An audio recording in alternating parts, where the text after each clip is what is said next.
En los sagrados pergaminos del pasado, tras casi 2 centurias de incansable búsqueda de riquezas y secretos, los caballeros templarios se enfrentaron a un destino inevitable: perseguidos, apresados, castigados, enjuiciados y finalmente exterminados. Su legado resplandece como una epopeya inmortal. A lo largo de 193 años, esta orden de guerreros y devotos custodió una riqueza que desafiaba los límites del entendimiento humano, mientras resguardaba con fervor sus misterios más profundos. Pero detrás de esta fachada de poder y misterio, se cernía una sombra acechante.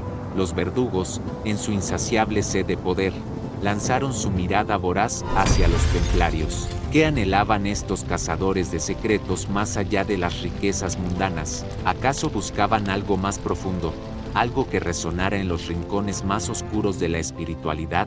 Su codicia insaciable sugería un deseo más allá del oro y las joyas, la posesión de los secretos y la sabiduría oculta que los templarios habían atesorado celosamente durante siglos. El Arca de la Alianza, un cofre de oro, no solo un tesoro terrenal, sino un vínculo sagrado con lo divino, un arma temible en manos de los antiguos israelitas contra sus adversarios. Cuenta la épica leyenda que el arca, resguardada en el sagrado templo de Jerusalén, desapareció tras la invasión babilónica en el año 597 a.C., sumiendo a la humanidad en la incertidumbre. Dotada de poderes que desafían la comprensión humana, las historias bíblicas narran cómo el río Jordán se detuvo en su cauce cuando los portadores del arca lo cruzaron, como si la misma naturaleza se rindiera ante su presencia. En los campos de batalla, los israelitas llevaban consigo el arca, y su misterioso poder se manifestaba,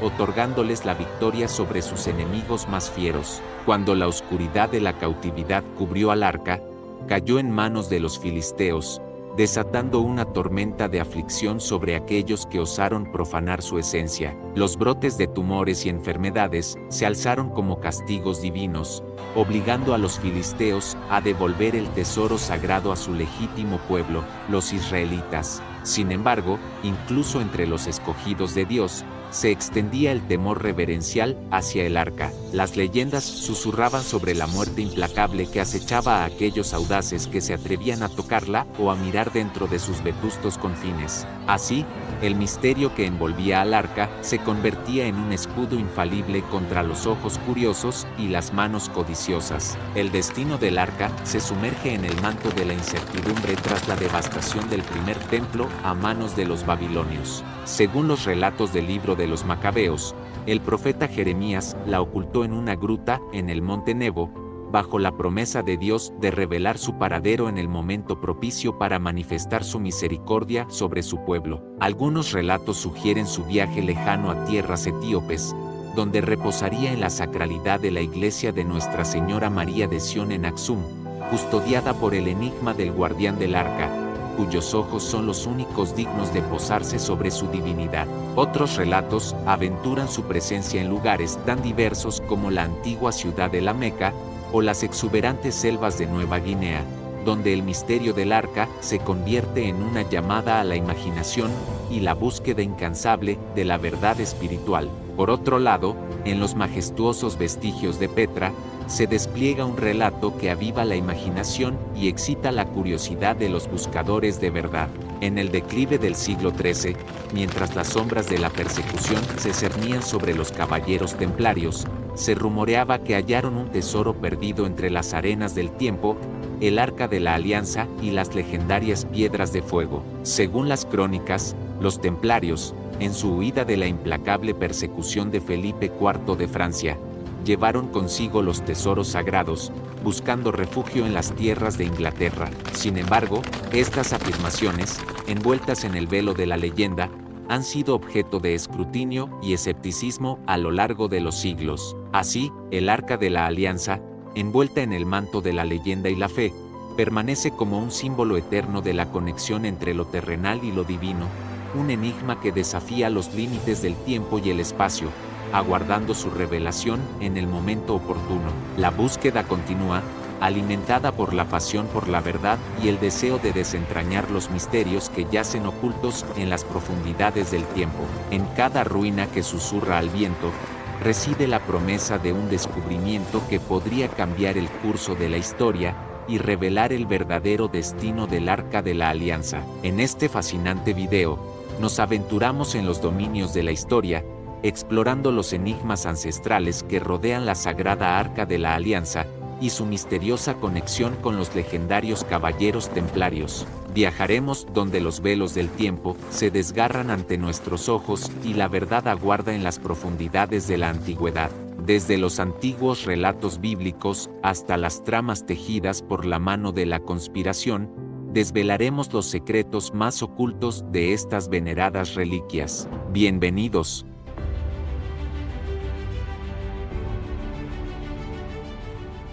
En el centro de Inglaterra, en las cercanías de Stratford, famosa por ser el lugar de nacimiento de William Shakespeare, se encuentra la pequeña localidad de Temple Herdewick, así llamada por los templarios que la ocuparon en el pasado. Después de la Tercera Cruzada, a finales del siglo XII, estos templarios regresaron a Tierra Santa con la intención de construir una iglesia para resguardar reliquias sagradas que afirmaban haber descubierto. Muchos cruzados regresaron a sus hogares con objetos que supuestamente tenían vínculos con el cristianismo y el judaísmo primitivos, así como con personajes y eventos bíblicos. Sin embargo, se dice que los caballeros templarios de Temple Herdewick encontraron el tesoro más famoso de la Biblia, el Arca de la Alianza, al menos según una antigua leyenda. Indudablemente, aseguraban haber hallado lo que parecían ser reliquias sagradas en esa época. Los registros de posesión de tierras y propiedades de la época revelan que para 1192, la iglesia albergaba ciertos objetos sagrados que los templarios habrían obtenido en Tierra Santa, incluyendo un gran cofre cubierto de oro. Se decía específicamente que este cofre era el Arca de la Alianza. Los caballeros templarios inicialmente llegaron a Tierra Santa con la misión de recuperar un tesoro que creían les pertenecía legítimamente. Según ciertos historiadores modernos, los caballeros que se unieron para formar la Orden del Temple eran parte de una línea de la realeza europea que descendía de antiguos judíos que habían huido de Tierra Santa alrededor del año 70. Durante la destrucción del Templo de Jerusalén por los romanos. Antes de abandonar su tierra natal, estos antiguos habían ocultado los tesoros de su templo, así como valiosos pergaminos esenios y cabalísticos, en áreas estratégicas de Tierra Santa para evitar que el invasor romano Tito se los llevara como botín de guerra. Posteriormente, estos antiguos judíos emigraron a Europa, donde muchos de ellos se casaron con mujeres de familias nobles europeas. 24 de estos antiguos se convirtieron en los patriarcas de un grupo de familias europeas conocidas como las familias Rex Deus o Estrella. Durante siglos, las ubicaciones secretas del tesoro judío fueron transmitidas de generación en las familias de los ancianos, hasta la época de la Primera Cruzada, cuando miembros de las familias Rex Deus, armados como caballeros, se unieron a la procesión de guerreros cruzados que viajaban hacia el este, con el doble propósito de derrotar a los musulmanes y recuperar su tesoro ancestral. Los 9 caballeros templarios originales eran todos nacidos en familias Rex Deus o estaban estrechamente relacionados con alguna de ellas, como Godofredo de Bouillon, el general francés que lideró a los cruzados contra los sarracenos en la Primera Cruzada. Su primo, el rey Balduino II de Jerusalén, facilitó a los templarios la recuperación del tesoro al cederles la mezquita de Al-Aqsa para su uso. Las pruebas de las excavaciones posteriores, realizadas por los templarios, fueron descubiertas en el siglo XIX por un destacamento de los ingenieros reales del ejército británico, y actualmente están en posesión de la familia del reciente archivero de los caballeros templarios en Escocia, Robert Bridon. Al parecer, los ancianos judíos habían escondido una gran parte de sus tesoros bajo las caballerizas de Salomón, ya que este lugar fue donde los templarios pasaron la mayor parte de su tiempo excavando. Después de 9 años de trabajo en las caballerizas, los 9 caballeros templarios originales habían acumulado suficientes tesoros y documentos como para llenar 4 grandes cofres. Cuando su benefactor, el rey Balduino II, cayó enfermo y falleció de manera repentina, los templarios transportaron sus 4 grandes cofres a Europa, haciendo una breve parada en Saint-Omer, Flandes, donde el clérigo Lambert copió uno de los documentos originales antes de devolverlo. Esta copia del documento, conocida como la Jerusalén Celeste, se conserva actualmente en la biblioteca de la Universidad de Gante,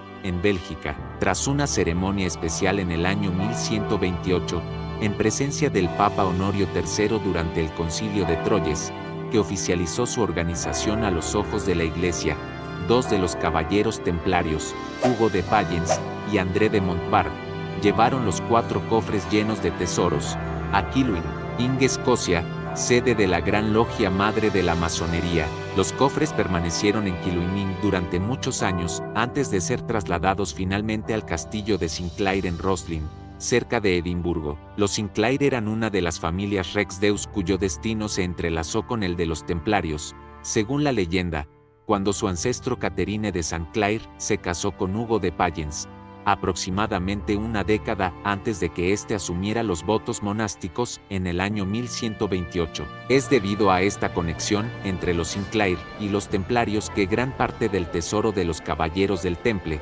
incluyendo las fabulosas riquezas que llegaron a Escocia después de la huida de los templarios de Francia en 1307, acabaron en las arcas del clan Sinclair. Los condes de Sinclair de Roslin resguardaron cuidadosamente los 4 cofres del tesoro templario en su castillo hasta que un incendio repentino los obligó a retirarlos del edificio, que se estaba desmoronando. Sin embargo, este desastre aparentemente tuvo un efecto positivo, ya que según la leyenda, poco después del incendio, se inició la construcción de la capilla de Roslin. Por lo tanto, la preservación de los 4 cofres en un lugar seguro podría haber sido el motivo original detrás de la construcción de la capilla. La reciente confirmación de la existencia de los 4 cofres en Roslin se ha logrado gracias a exploraciones con georradar realizadas durante las últimas 2 décadas en la capilla, que revelaron la presencia de una cámara en la cripta que contiene los 4 grandes baúles. Esta cámara se encuentra justo debajo de la piedra angular,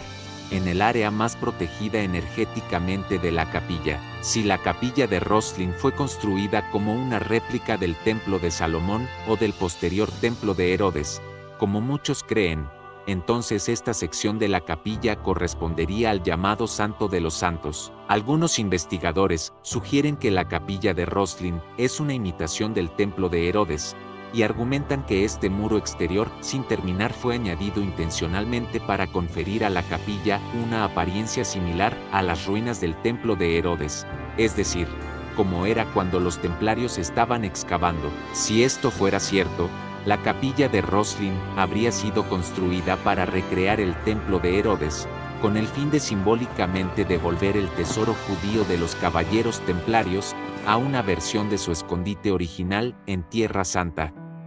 Hace 3 milenios, el rey Salomón de Israel, hijo de David, emprendió la construcción de un templo concebido como el último hogar del Arca de la Alianza, la misma que Moisés llevó durante el éxodo por el desierto. La construcción ocupó a los hebreos entre 7 y 13 años, y su avanzada ingeniería recuerda a la tecnología empleada en la Gran Pirámide de Gizeh. En la ornamentación de este magnífico monumento, se estima que se utilizaron 86 toneladas de oro, 126 de plata, así como una multitud de piedras preciosas, maderas exquisitas y materiales suntuosos. Salomón logró que el edificio deslumbrara a quien lo contemplara. Aunque el templo fue destruido por los persas, reconstruido con la autorización de Ciro II y ampliado durante el reinado de Herodes, el segundo templo, de menor tamaño que el primero, fue nuevamente arrasado por el emperador romano Tito, quien ordenó dejar en pie solo un muro como muestra del poderío de Roma,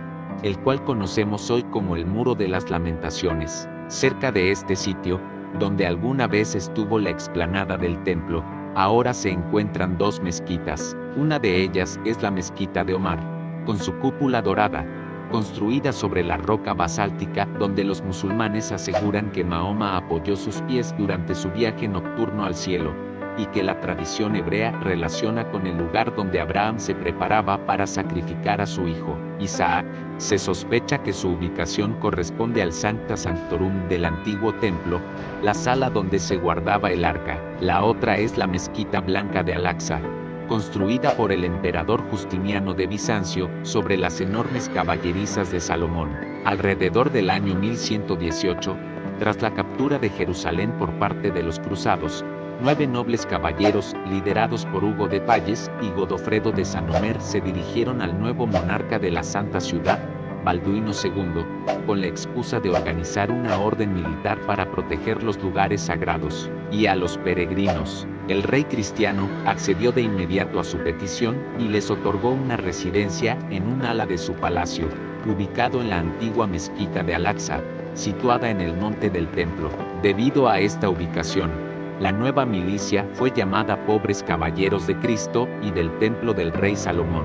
Así nacieron los templarios. El surgimiento de la Orden del Temple trae consigo múltiples interrogantes. Los templarios fueron claramente favorecidos por los gobernantes desde el principio y continuarían siéndolo hasta el final de sus días. Aunque no fueron la primera orden militar fundada en la región, es importante destacar que en aquellos tiempos era una creencia generalizada que la mezquita blanca que se les otorgó correspondía al sitio exacto del templo de Salomón. Hoy sabemos que este ocupaba una extensión mucho mayor, más allá del domo de la roca o mezquita de Omar, que también fue utilizada por los templarios. Surge la pregunta de qué motivó al rey Balduino a donar un alojamiento tan extenso a tan solo 9 hombres, o en el mejor de los casos, 30 o 40 si incluimos posibles escuderos y sirvientes, cuando habría podido albergar cómodamente a varios miles, incluyendo sus caballos. Por otro lado, no hay registros de que esta recién fundada orden de caballeros haya participado en algún enfrentamiento armado durante los primeros 9 años, periodo en el cual tampoco admitieron nuevos miembros además de los 9 fundadores. Esto resulta ilógico para una organización cuyo objetivo aparente era formar un ejército permanente en Tierra Santa. ¿A qué se dedicaron entonces los primeros templarios en sus misteriosos comienzos? La mayoría de los autores coinciden en afirmar que los 9 fundadores, un número que preside los orígenes del temple, llevaron a cabo excavaciones en el subsuelo de la mezquita de Al-Aqsa, posiblemente en lo que alguna vez fueron las cuadras reales. ¿Qué podrían haber buscado los caballeros allí? Es plausible pensar que estaban tras algo de gran importancia, dado que, como hemos observado, la negativa a admitir nuevos miembros en la recién creada orden sugiere que estaban trabajando en secreto, y que esto debía permanecer oculto a los ojos ajenos. ¿Hay algún indicio de lo que podría haber motivado tal búsqueda? Para responder a esta pregunta, debemos remontarnos a la historia clásica. La Biblia no solo es un libro religioso, sino también un fascinante registro histórico. La existencia del Arca de la Alianza, bajo el Templo de Salomón, es una parte de esta historia. Bajo la guía de Moisés, el arca acompañó a los hebreos desde el desierto del Sinaí hasta Horma. Después de la muerte de Moisés, bajo la dirección de Josué, cruzó el Jordán y entró en Palestina. Durante el tiempo de Samuel, el arca fue capturada por los filisteos y llevada a Asod, Gat y luego a Ecrón. Aterrorizados por los poderes del arca, que causaba muertes y enfermedades, los filisteos la devolvieron a los israelitas, quienes la guardaron en Kirjat Jearim, de donde David finalmente la llevó a Jerusalén. Salomón la colocó en el Sancta Sanctorum del templo que mandó construir. Entonces dijo Salomón: Yahvé, has dicho que habitarías en la oscuridad. Yo he edificado una casa para que sea tu morada, un lugar para tu eterna habitación. Libro de los Reyes, 1, 8, 12, 13. Después de esto, no hay más menciones en los libros históricos, solo leyendas. La tradición menciona la gran cantidad de objetos sagrados que se guardaban en el recinto del templo. Además del famoso Arca de la Alianza, se cree que el templo albergaba otros tesoros y objetos valiosos, como el candelabro de 7 brazos, conocido como menora, y la mesa o espejo de Salomón.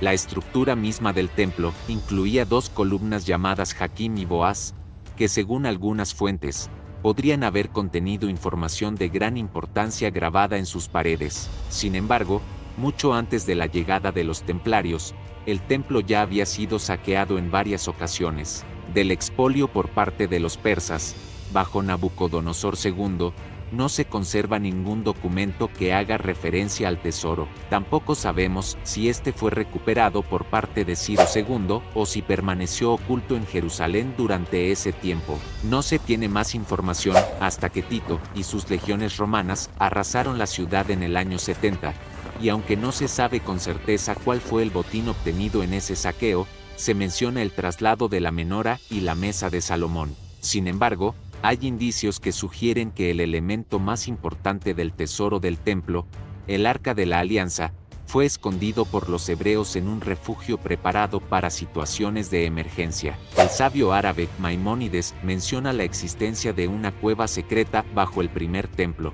Esta gruta, muy profunda, habría sido construida por orden de Salomón mismo, quien, anticipando la futura destrucción del templo, decidió proporcionar un escondite seguro para el arca. Hay otra evidencia de este enterramiento. Los alimentos de las ofrendas entraban en contacto con los rollos sagrados de la Torá, por lo que los sacerdotes se negaban a desecharlos. Se estableció un cementerio de objetos sagrados llamado Genizá, y una antigua tradición afirma que cuando se enterró el arca, el recipiente que contenía el maná también se llevó a la Genizá, ya que había estado en contacto con las tablas de la ley. La frase "habitarías en la oscuridad" pronunciada por Salomón es muy significativa. Sugiere que el rey hebreo se refería a un lugar oculto, a salvo de las miradas y acciones de los hombres. Aunque quizás no fue Salomón en persona, es seguro que en una Jerusalén asediada, el Arca de la Alianza sería el primer objeto en ser ocultado a posibles vencedores. Más de 1000 años después, 9 caballeros realizaron excavaciones secretas en los sótanos del antiguo templo.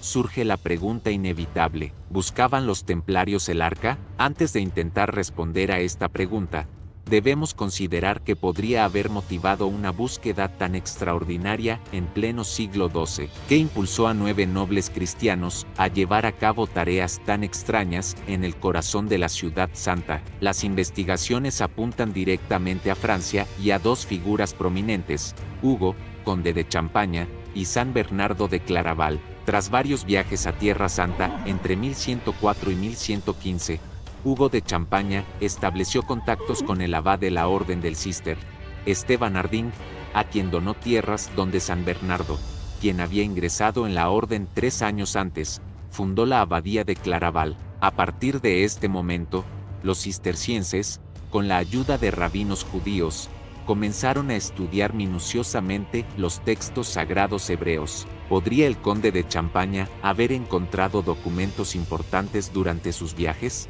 Una vez traducidos e interpretados, es posible que se organizara una misión de búsqueda en Jerusalén, para lo cual sería necesario contar con un grupo de hombres devotos y leales. Hugo de Pagns, el primer maestre de la Orden del Temple, oriundo de la región de Troyes en la Champaña, provenía de una familia noble y estaba emparentado con la del conde Hugo, siendo además primo de San Bernardo. Este último, quien se convirtió en el principal defensor de los templarios en Francia, era a su vez sobrino de otro de los fundadores de la orden recién creada, Andrés de Montbard. Como podemos ver, esta relación no es coincidencia. Se ha mencionado que durante los primeros 9 años, los caballeros templarios evitaron cuidadosamente aumentar su pequeña tropa. Como ya hemos señalado anteriormente, esto carecía de lógica si su verdadero propósito era defender los caminos y los santos lugares. Se dice que Salomón fundó una logia de perfección compuesta por maestros,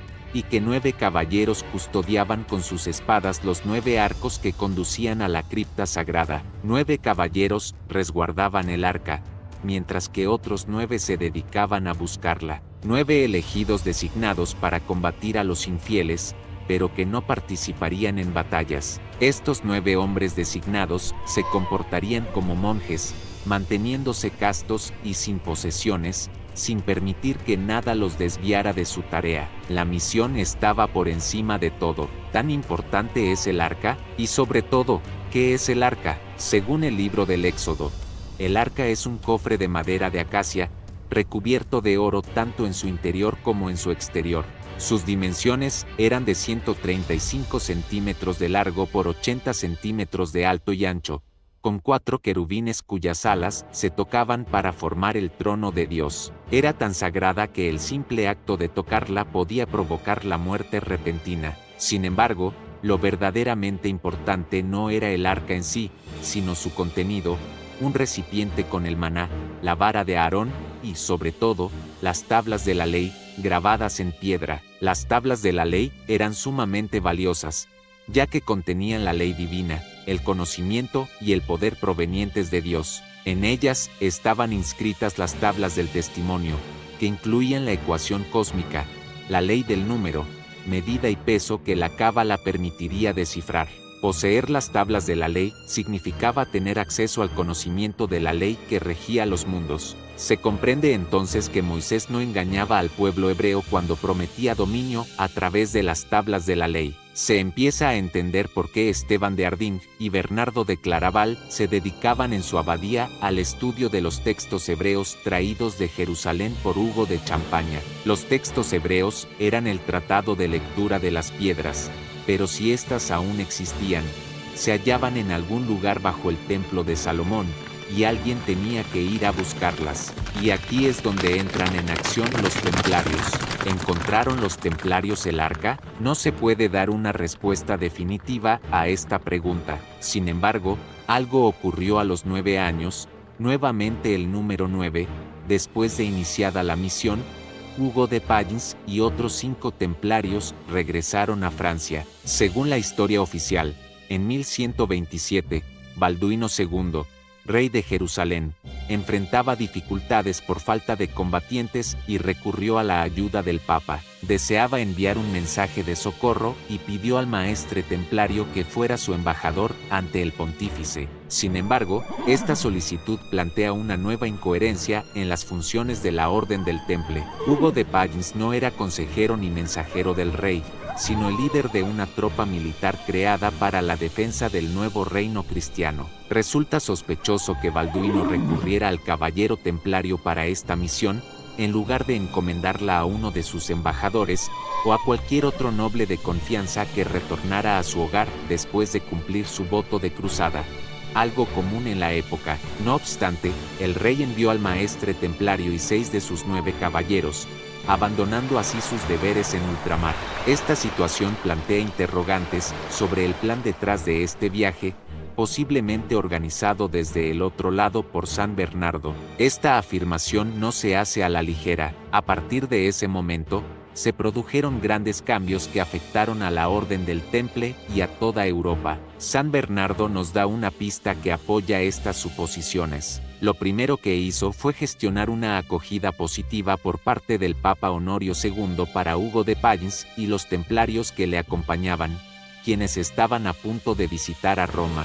De acuerdo con la propuesta de Bernardo, en la primavera de 1228, se celebró un concilio extraordinario en Troyes. Hasta ese momento, los templarios, aunque acogidos a la regla monástica de San Agustín, eran laicos, pero tras el concilio de Troyes, se convirtieron en verdaderos monjes, miembros de una orden religiosa plena y no simplemente una agrupación de caballeros. Además, se encargó al abad de Claraval redactar una regla original para la nueva orden del Temple. La obra se ha llevado a cabo. Los caballeros han sido convocados, bajo la protección del conde de Champaña. Como ya se dejó entrever, 3 años antes, Hugo de Champaña, uno de los más grandes señores feudales de Francia, había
Histórica,